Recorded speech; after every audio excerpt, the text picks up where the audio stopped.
welcome to American Sports News. I'm Robbie Carpentier, this is Colin, and let's get started. So today we're going to cover March Madness, the most exciting time in college basketball. But first, we'd just like to acknowledge the NBA and probably the #1 MVP candidate besides Russell Westbrook. No, Stephen Curry. In my opinion, #1 besides Russell Westbrook. James Harden with his career-high 50 points last night. Also grabbed 10 boards, dished 4 assists. Pretty good performance. Well, yeah, I mean, great player this year. You really see him evolved on the Rockets. And although there's a lot of Thunder fans saying, oh, why didn't we keep him? It's because if he was on the Thunder, think about it. Westbrook's ball dominant, Durant's ball dominant, and there's Harden. They all want to score the ball. It's not going to work. And some are also saying, well, we could have kept Harden and Jeff Green. No. Jeff Green's also ball dominant, and it just wouldn't work. And I think the Serge Ibaka I think it's a little bit better for that low post presence and the defensive capability of him. Yeah. It's a lot better. Right. All right, so let's start off. Let's get into March Madness. All right. So, yesterday was a day full of bracket busters. I highly doubt there's any brackets out there that are still relevant. 100. There's hundreds. There's hundreds? Well, yeah, out of the couple 100 million that were filled out. Yeah. But there's still hundreds. All right, so the biggest game, or the most controversial game yesterday was the 11 seed UCLA, who most said should not be in the tournament because of their key losses. They don't have many wins. They have double-digit losses, and that's not good. So they played SMU, and I would assume most picked SMU to win, them being the higher seed, and the fact that UCLA is one of the weaker teams. Right, but UCLA, they said they shouldn't be in the tournament because they're double-digit losses. I kind of agree, but I kind of don't. You have to look at conference. All right, they play in a good conference. They still have 11 losses. Still playing a good conference. Yeah, so, but this tournament showing if you lose to bad teams, you're in. I don't agree with that. Look at I don't know. Let's look at Boise State, okay, in football. All right, we'll go. They're in the Mountain West or whatever. Mountain West, but they're not good anymore.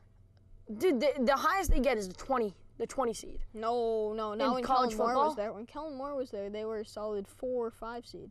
You're wrong. I was a huge Boise State fan. Yeah. All right. Okay. You're wrong, but you have to base it on conference. I mean, the SEC, obviously, the ACC. So in there, I know. I said those are the two big ones. In my mind. ACC's kind of gone down a little bit. Big East is irrelevant right now. But anyway, I think ACC's still there, yesterday, dude. Look at if BC put on a performance like they did, they'd be If BC put on a performance like Duke, they'd be seated high too. Well, yeah, I mean? If they put on a performance like Duke. Right, but if Boise State put on a performance like Duke, they're not going to be a seated. Exactly. I know. I mean, that's what I'm trying to say. Because if Boise State beats like Southern That's why I'm California saying UCLA. Tech, they deserve to be in the tournament. I don't think they deserve to be seated. I completely disagree with you. But anyway, there was a shot at the end of the game, I believe, with like 1 to 2 seconds, or a little bit more left. So there's this guy on UCLA. He shot up a 3, clearly going to airball or skim the rim. And the guy on SMU grabbed it to basically get the rebound, but it was called a goaltend. Do you agree or disagree with that call? The ball was on its way down, but the question is, was it clear of the rim and the backboard? And from our point, the viewer, I definitely think it was clear from the rim and the backboard. I think that should have been a rebound and not a goaltending. In basketball, if you're playing street ball, that would be a rebound. But in That's the why official I'm telling rules, you. No, I'm telling you. In the official rules of refereeing, that is a goaltend. It was That's still why at its peak. It was, somebody said, at its peak, 10'3". That's why. Well, I said as the point of the viewer, you can say that was a rebound. But I don't know. By the rules, if you want to go by that, yes. So I think that was a goaltend, although I do think SMU should have won. But that kid who hit the shot, he was 9 of 11 from downtown. 9 of 11. He had 27, good. So he had all of his points based on threes. That's pretty good for him. So we'll see how UCLA fares in the next round. They're not going to win. Who do they face? I think it depends on some games today. Yep, they're not going to win. They're not gonna win. They don't have the talent. They don't have the talent defensively. Yep. They're very streaky offensively. They'll put up a good amount of points, put up a bad amount of points. I know what you mean. All right. So where are we now? We're gonna go to Iowa State. Iowa State. I don't think there's many brackets out there that didn't take Iowa State. All right, I had them in my Final Four. I had a couple. So you're done. Okay. Yeah. I had a couple of brackets. One of them I took. I didn't take Iowa State. Okay, I did not. In one of them. But then the rest of the brackets all trash. So sorry. I think the other one's actually better. Okay. But yeah. So that upset a lot of people. I mean, Iowa State came off of winning the Big 12 championship. They were on a hot streak, but unfortunately, UAB showed up more than Iowa State. They are a good program, good developing program. Yeah, last year they got upset too. They're gaining experience now. I know. They are a very up and coming program. It's a team that I think a lot more recruits will show up to because it looks like they have strong coaching, and I think they can be an up and coming team for years to come. Sure. Let's go to your favorite game. My favorite game that I was glued watching when I recorded it. I didn't actually watch it live. Nice. But I was glued watching, and I made sure I didn't see any news because what's more fun than watching it without knowing? Right. So it was Northeastern versus Notre Dame. Right, Notre Dame, obviously, what were they, the 3 seed? They were 3 seed. And Northeastern, not. Yes. They were 14. They were 14. Yep. Northeastern, they scared Notre Dame. Big time. It was a scare. They were down big, too. They came back. I'm telling you right now, Notre Dame does not have the material. In one of my brackets, I have them going all the way, and winning. But then in the rest, I have them losing next round. I don't think that they have the material. They are very, very, very streaky. A lot of top analysts say that if they weren't in the Midwest with the undefeated Kentucky, they wouldn't be. They would go to the Final Four. They would not be in this much trouble. Do you agree?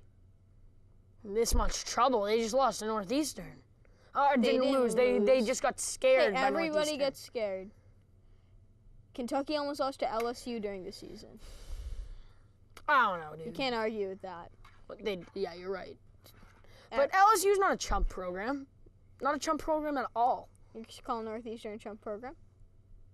Kind of. Yeah. I'm not calling them an LSU. Yeah, but still Kentucky 34-0. Still Notre Dame. They're not 34-0. Still the 3 seed. Still people picking them to go to the Final Four. All right. I'm picking them lose next round. I don't think they have the material. They are, if maybe besides UCLA, the streakiest team in basketball. I've used that term a lot today, but I think Notre Dame. I think that's the perfect word for it. I'm gonna say it right now. They'll put on a huge first half, and then you'll see it'll come down to the wire. And you'll put on a huge first half. You'll get up. You'll take a shower because you say this game's over. You get out of the shower and you're watching the game and you realize, oh crap, there's a minute and 50 left, and they're up by 3. You know what I mean? Yeah. So I just think that they do not have the material to beat some of the more, very consistent programs like Kansas, like Kentucky, like Duke, or right. Yeah, I know. They're all very consistent teams. Yep. So what I'm gonna go do was my favorite game. Sure. The UNC versus Harvard game. This game, it started off. Carolina had 7 turnovers with the Crimson only committing 1. That was kind of the tell of the tale. Harvard's protecting the ball. They're playing aggressive defense. Smart. Controlling the ball like a basic Ivy League team. Yep. Bunch of little guys just running around. Obviously they weren't the best shooters out there. No, they had a lower percentage. Yeah, they weren't. They're not that great of an offensive team, but they can get to the basket and do whatever they play tough defense as well. Their big guy there. What's their big gun? Saunders. He's an animal. I was watching that game live last night. Dude, same. He is a awesome scorer of that basket, and he plays defense too. Scorer of that basket, yeah. Scorer of that basket. What's wrong with saying that? Everything. All right, fine. You can continue.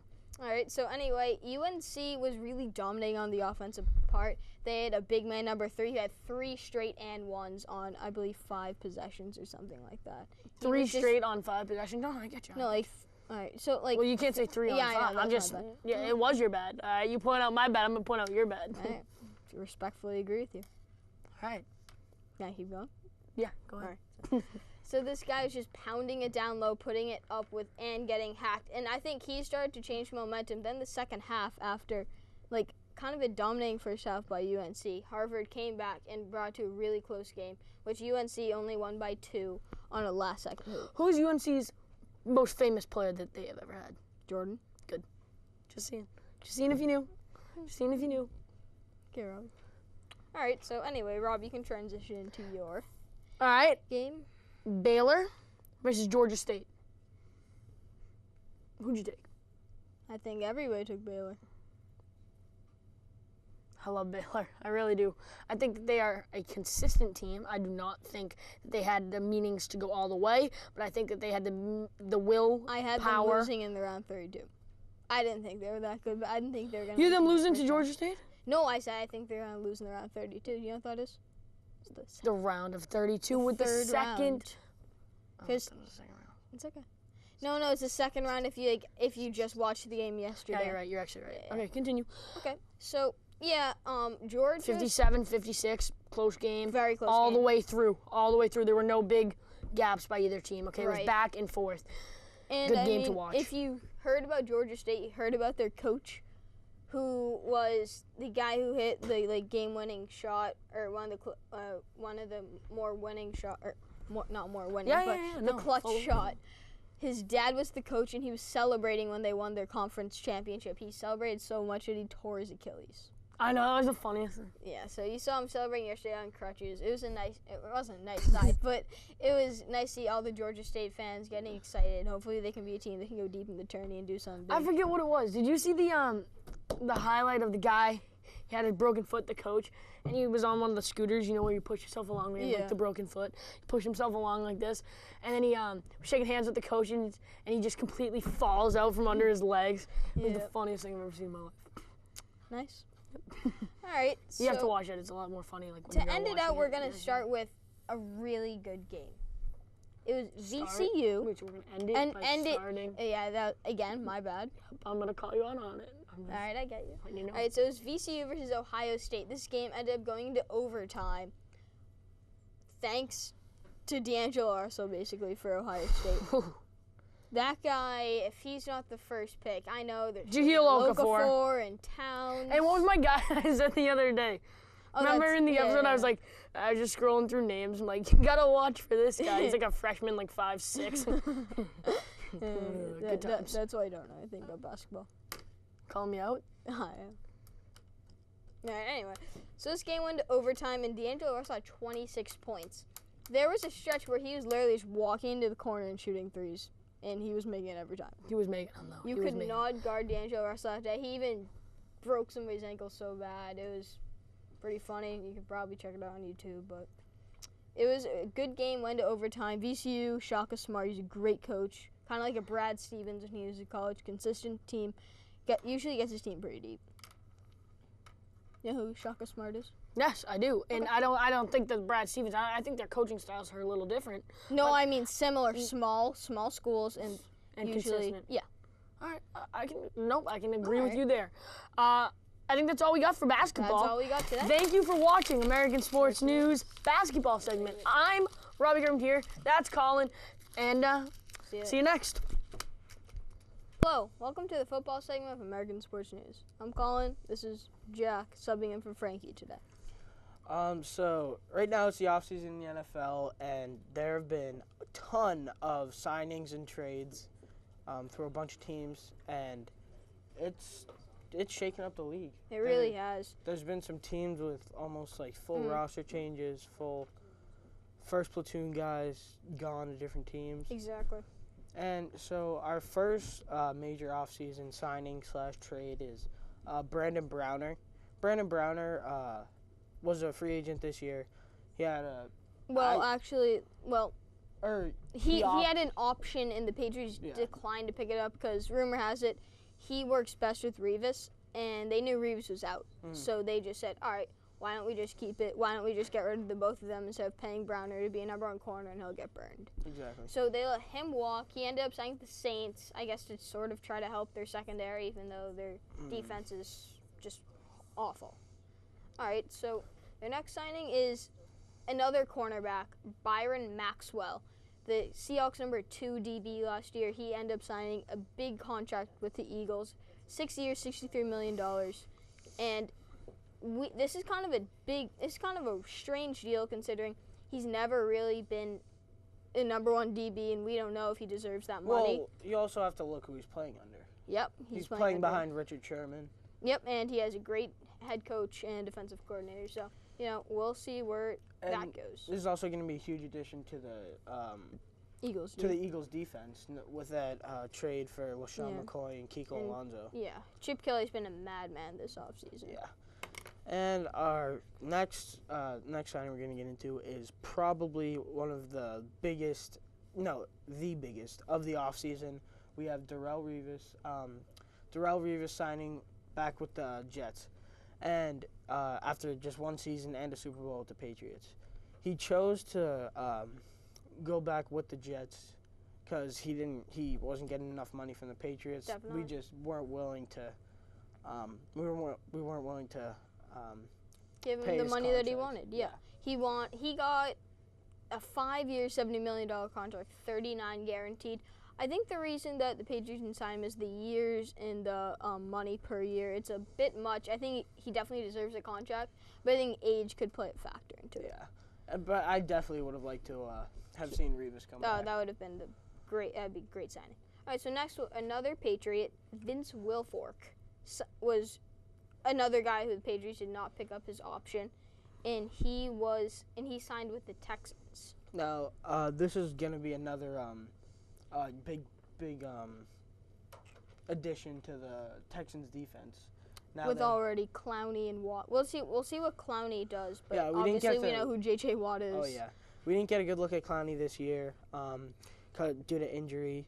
We saw him injured 5 weeks in, something like that, and we didn't get to see a whole lot of him. But hopefully we're going to get to see more this year and see the Texans defense really take off. Yep. And another defensive line signing was Ndamukong Suh, the Lions defensive tackle known for his crazy suspensions and insane playmaking ability. He signed a 6-year, $114 million deal with the Miami Dolphins, and that just makes your defense even better with Cameron Wake rushing the passer. And I think that the Dolphins could be solid contenders this year in the AFC East. Definitely. The Dolphins have showed promise over the last few years. They really have. They just haven't been able to string everything together. They've shown talent in their D-backs and obviously Cameron Wake now with the addition of and they did end up trading Mike Wallace to the Vikings, and they traded for Kenny Stills. Yeah, but they did have 2 star running backs, or not no. Lamar Miller had a good year. And Moreno tore his ACL. Yeah, through the injury of Knowshon Moreno. All right, so next is Julius Thomas of the Jaguars. This is a move kind of everybody saw coming. He was going for the money. If you go to the Jaguars, you don't go there to win, you know it. No. And, this is going to be, like, the best the Jaguars can get. They're going to have Julius Thomas for how many more years do you think he has in his career? Oh, he's a young guy. I think he can get one more contract after this. I don't think he's that good of a player, but he was getting thrown passes to by Peyton Manning, yeah. Right. And I don't know how well he's going to fit in with young quarterback and Blake Bortles. Right. But we'll see how it works out with him. Yep, and next is DeMarco Murray going to the Philadelphia Eagles, a big division rival. And we'll see how he rushes without having the best offensive line in football. Yeah. We'll see really what he's made of, and he can stay on the field for every single game, which he hasn't done in his career. Mm-hmm. Before DeMarco Murray officially was signing with a team other than the Cowboys, this blew up all over SportsCenter. He took Dallas Cowboys out of his Twitter bio.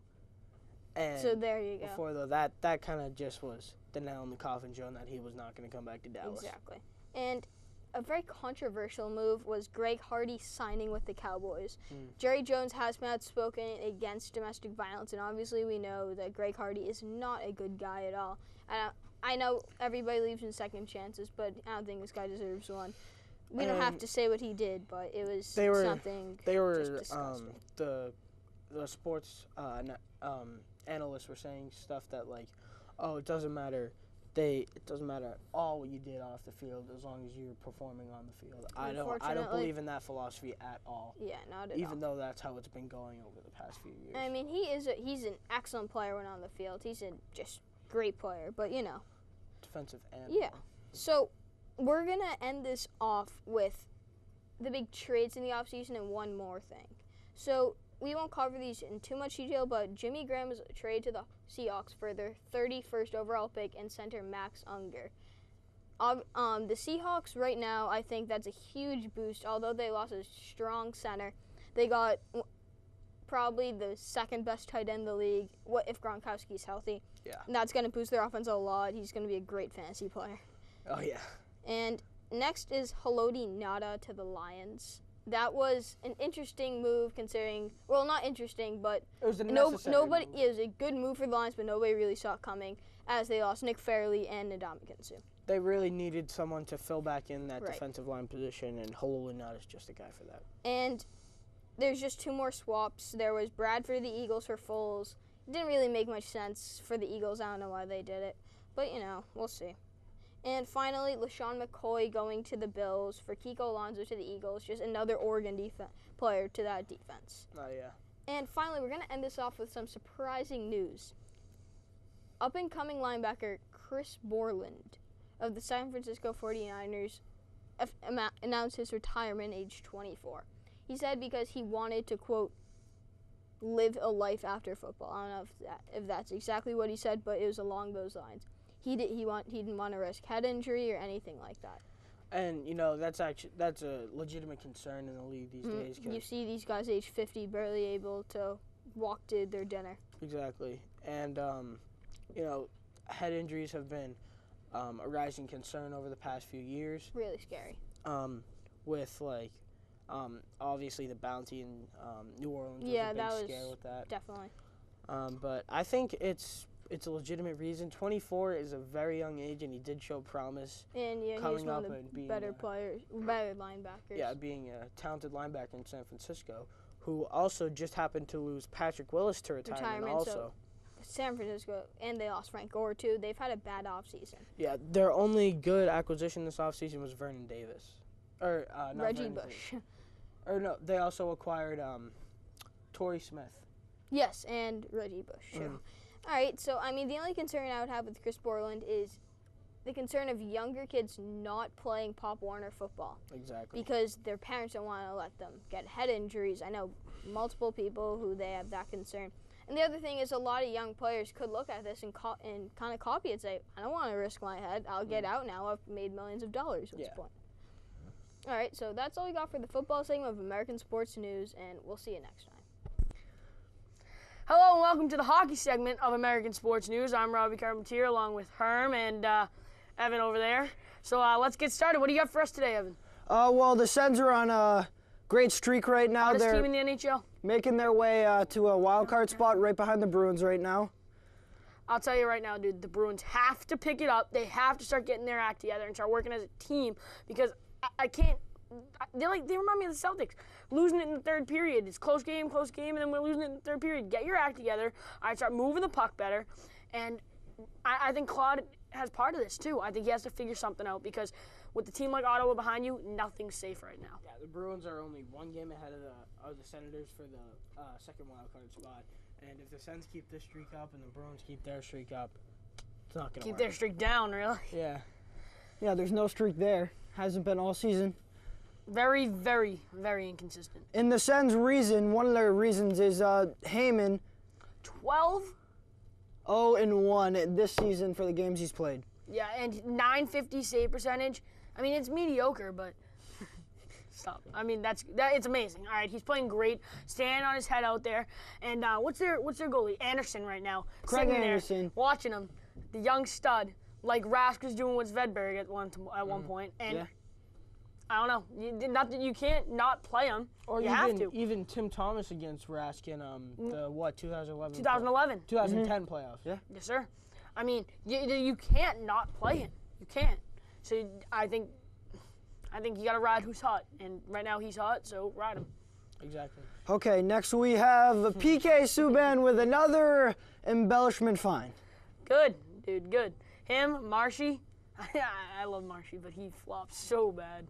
Oh my! And refs and the league even are just starting to they're starting to crack down on embellishment and flopping because most trips nowadays are slashes.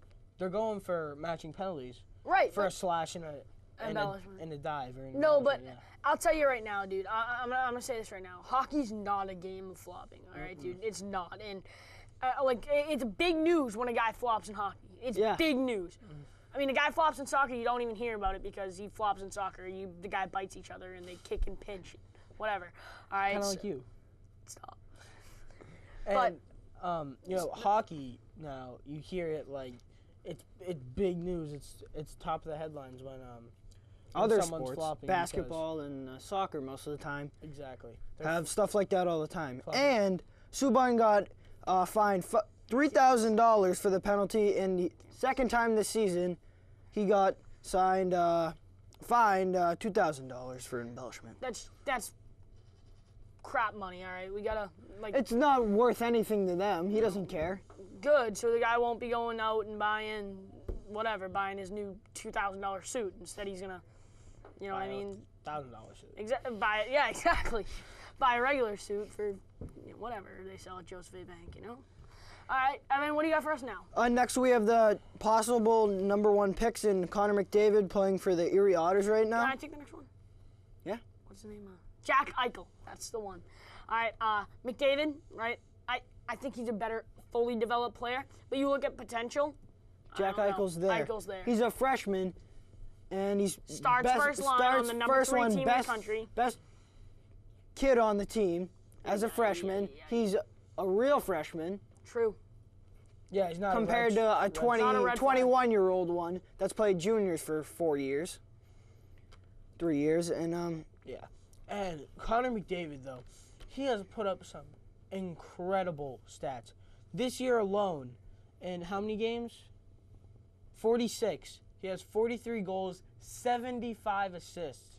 I mean, that's in 46 games. That's okay. I mean, dude, that's amazing. It is great. Wait, did you say 5 assists? How many assists? 75. 75 assists? 75. Mm-hmm. What? 75 assists? Insane. Look at that, 118 18 points in 46 games. The team sometimes doesn't score 118 points. Look at the Bruins. Exactly. Jeez, I didn't know he had that many assists. Mm-hmm. Is he center too? I believe so. Yeah, that's why. And both these guys are fighting for the #1 overall draft pick. I don't think it matters. I mean, they're both going to get their big signing bonus. So exactly. The #1, 2, and 3, those don't vary. That's where the top prospects want to be in the top 5. After that, that's when the signing bonuses start decreasing. And then once you pass maybe 6 or 7, that's when you start getting the top pick defensemen. And this year, the #1 overall pick is going to be Noah Hannafin out of Boston College. He's just put up some crazy numbers for BC this year, playing the point, scoring a lot. He's awesome. He's scoring a lot. He's playing offensive defenseman. But he's also playing strong defensive defenseman. Don't forget about that. Exactly. He can put on some hits. He can. That's the thing I would like to talk about Eichel, though, the hits, right? I mean, he's shy with contact. He's 6 feet, 190, 195 maybe.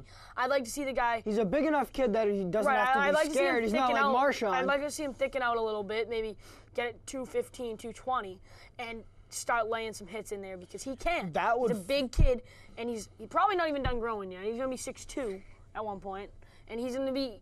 He has all the tools, except he has to stop shying away from contact. I think this is his. You know what I mean? This is the only missing component from his game, and this year at BC. His physicality. Yeah, this year at BC. BU, sorry. It's okay, dude. It's fine. He's been playing in one of the most prestigious divisions in college. It's the SEC of hockey. Exactly. He's been playing in Hockey East. He's put up 20 goals in 34 games with 41 assists to go along. 61 points in 34 games, as well as a plus-minus of 42. Yep. That's plus insane. 42. That's insane. That really is. And he also did incredible with the U.S. national team this year in the World Juniors. That was that's fun to watch, dude. The World Juniors, that's going to be televised And more. especially fun to watch. the Canada-USA game, McDavid versus Eichel, the real test. that was a fun game. McDavid had his number that game. Yeah. McDavid put a hit. It was awesome. And they're not showing McDavid's stats from the World Juniors, but he put up some pretty good stats. He did. Yes, he did. For Team Canada. All right, Evan, what do you got next for me?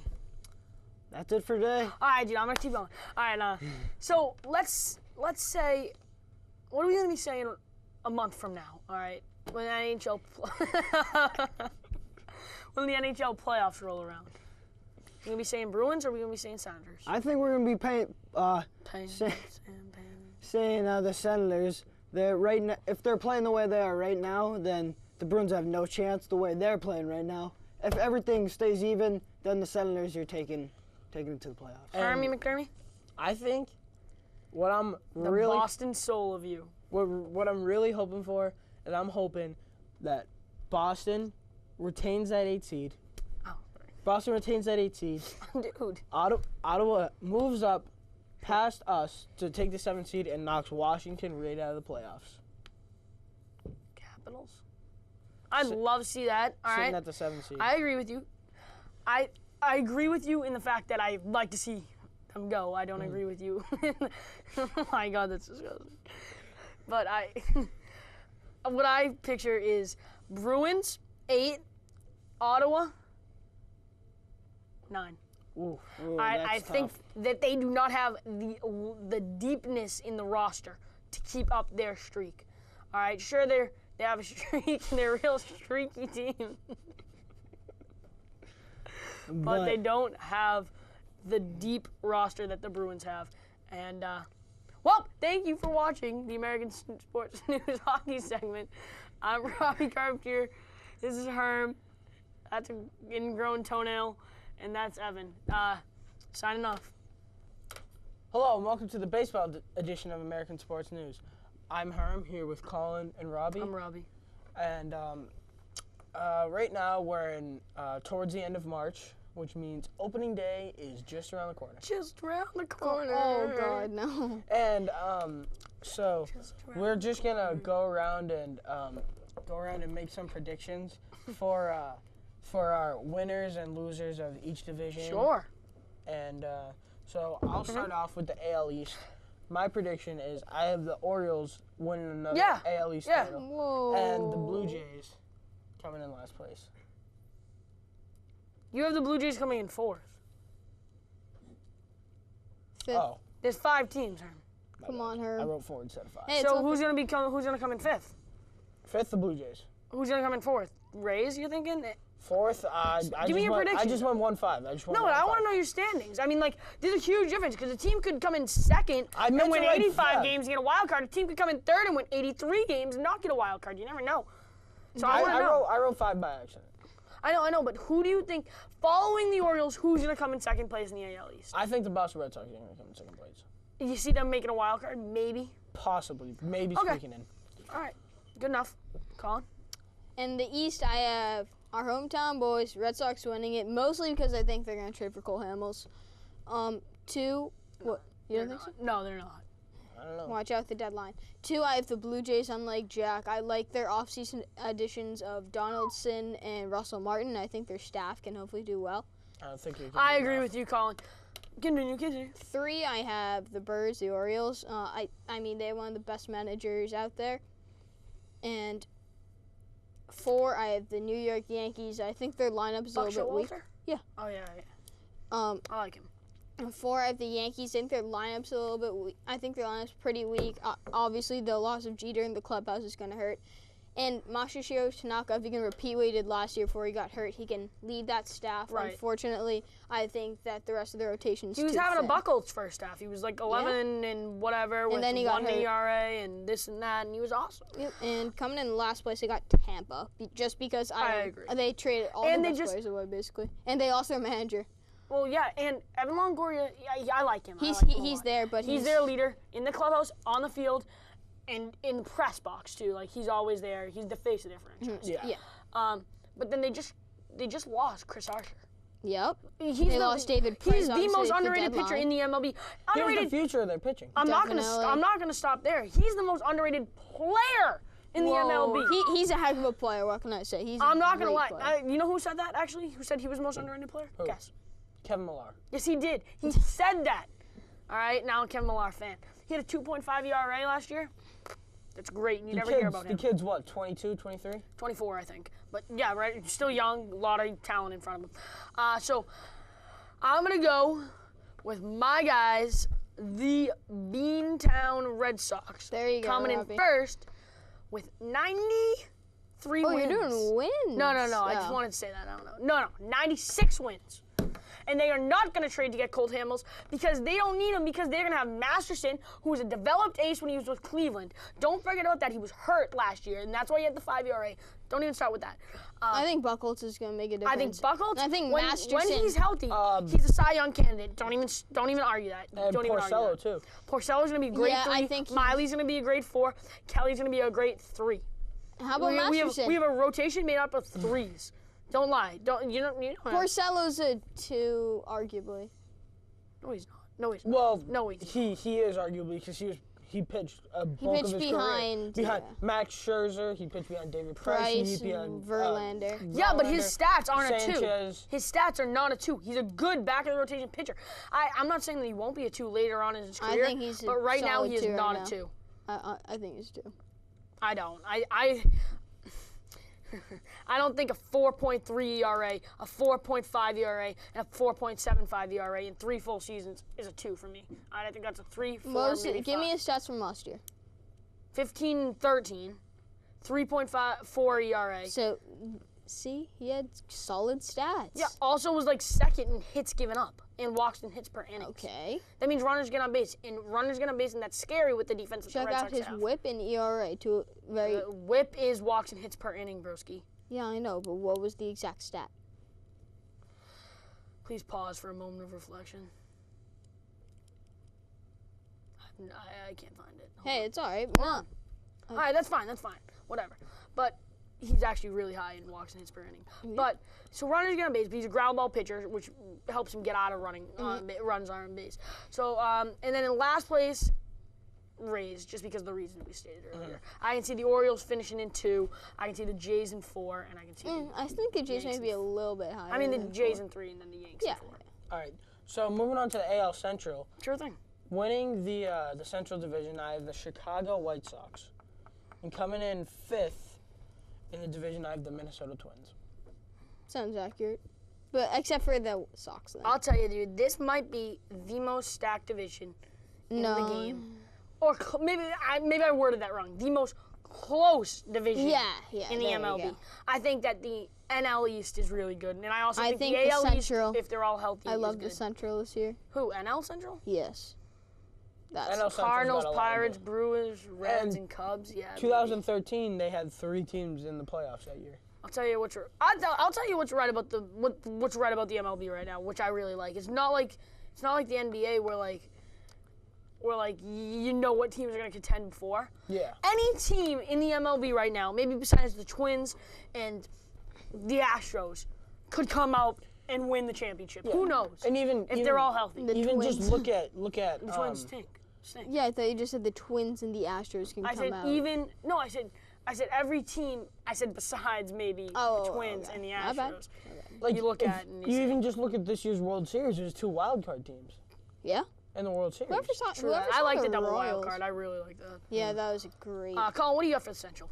For Central, I got Detroit in first. I think their lineup's going to be insane. I think they're going to have some power in their I think I don't know. I see Verlander not as bad as last year, but not obviously Cy Young form. I think he's going to be. He's not the 2010 Verlander. No. Yeah, but I think he's going to be a good pitcher. He doesn't rely on his heat like he used to, but he doesn't have the heat anymore. He's a very, very good pitcher without that. I know. He will find a way to throw strikes and get out. I know what you mean. Yep. Right. 2, I got Chicago White Sox. I think Jose Abreu's legit. Who doesn't, dude? He's an animal. A lot of people say first year fluke, but I think there's a little bit more. He's gonna have a sophomore slump. I do not think so. I don't think his numbers are going to be as good, but I think he's still going to be Pitchers will adjust. an MVP candidate. Yeah. Yeah. Like the and same 3, way they adjusted to Chris Davis. Yeah, I know what you mean. In 3, they I didn't got. adjust to him, dude. He had a great season. Don't even start. He was No, they injured this year. adjusted the next season. They just stopped pitching inside to him. I know what you mean. He's not a good hitter. He had one great year. He had his career year. Yeah, and he just got all those inside pitches, which True. he likes. Those are his bread and butter. High and in. Yep, there you go. And Most 3, hitters I like got that. Francona's squad, the Indians. Any team led by Francona, I think, is in contention. I can see them being middle of the road in their division, maybe wild card contention, and who knows, dude? They have some talent. They have Carlos Santana. They have a lot of guys there. I know. Yep. What's the shortstop? Simmons? Andrew- Simmons? Yeah. For Because Cleveland, no. they lost. No, he's Cabrera. the shortstop for someone else. For Atlanta. Yeah, that's right. They've That's right. I lo- always they get just- them mixed up. They lost. They lost to Asdrubal. Struble Cabrera. Yeah, well, to Nationals now. Where is he now? I think He's in, I think he might be in Tampa. he is. Yes, Yes. you're right. He is. All right, in 4, I got the defending AL East or AL conference or whatever champions, the Royals. The pennant. Oh. That's what we say in the MLB. The Oh, pennant. I don't have my vocab On down. a pennant. I think the loss of What James Shield is conference? pretty big. I think it's tough to read them because they could be a hit or miss team this year. What's their guy, Yolando Ventura? Yolando love Ventura. He's a heck him. of a I player. love him. He, besides Aroldis Chapman, he averages the most pitches over 100 miles an hour in the MLB. Yes, exactly. And finally, in 5th, I have Minnesota Twins. They just don't have any They skill. don't, but I'll put them up there with the top farm systems in the league. Oh, definitely. With Byron Buxton coming up, he's an animal. I read about him, that guy's a player. He's an All right, animal. so, Can I just say my central real quick? Yep. I'm going to go with Sox up top. There you I'm go. going to go with Indians up 2. I'm going to go with Tigers in 3. Ooh. I'm going to go Royals in 4, and I'm going to go Twins in 5. I think 1 through 4 will all have 80 wins. All right? And then I think maybe Twins squeak out 12. Yeah, maybe I can see them being like a 76ers, 11, 12 wins, you know. Nah, they'll win 65 games, 70 games. All right, so quickly moving on to the West, we Rip that up. have Angels, Oakland, Seattle, Houston, and Rangers. Those are the teams. I have the Angels winning the division. I have Good. Oakland squeaking in Good. with a wild card, and I have Seattle with the possible wild card, the possible second. They have a lot wild of card. potential. I'm going to say that it's the And the top Rangers 3 have teams, 5. and then the other 2. Yeah. I mean, the I window. had Los Angeles Angels, just for Trout, basically. Seattle, I love Nelson Cruz edition. That line's gonna be good with Seager and Cano and He's stuff. so good at taking steroids, you're right. Yeah, I know. And And I then- want, as much as I want to play I- Houston, Want to see the Angels succeed. I want to see Josh Hamilton succeed. I know he had such I- a I wanna see career in Trout. from 2009 didn't to He 2011. didn't start until he was 29 years old because Exactly. of his drug suspensions. I mean, this guy is on the field a great player, off the field a great person, off the cameras. You never know what happens True. off the cameras. And then in 3, I have Oakland, and because I think they lost a lot of pieces. I completely agree with 4, you. I got the Lost Moss and Donaldson 4, Yeah, you got the. Astros. Oh, and Samardzija. I don't agree. and Lester. Oh my god. I agree with Collins 100%. I'm gonna go Angels. I'm gonna go Mariners. I'm gonna go Oakland. Then I'm gonna go Houston, Texas. And could you see that Exactly. double wild card Dude, out of the Texas- AL West? Maybe, Possibly. Maybe. Texas Yeah, healthy. this- Texas healthy. They Healthy, can yeah. contend. Healthy, but they have nothing going for them. I mean, Prince Fielder. We'll see. You never know. Do big guys like that fall off? Mo Vaughn. Look at him. Awesome. MVP. Not. He didn't win back to back. He won one. MVP candidate for like 4 years in a row. Fell off the face of the earth. Yep. Exactly. And you Darvish with that. Possibly Tommy John. He yeah. will. He will. I mean, Unfortunate don't for risk such it a if your great team's not player. going to be in contention. Get him healthy for the next year, like the Mets did with Matt Darby. With And Matt Harvey. and Yep. Jose Fernandez too. Jose Good. Fernandez Yes, is fish. Yeah. that's a great relation, Herm. All right, let's go to Sound like a teacher. that is awesome. Great relation. That Good is how to relate. connection. That Miss Sweetser used to say that connection. Good connections. All right, let's go to the NL East. Probably the most stacked division. I think we should stop the AL.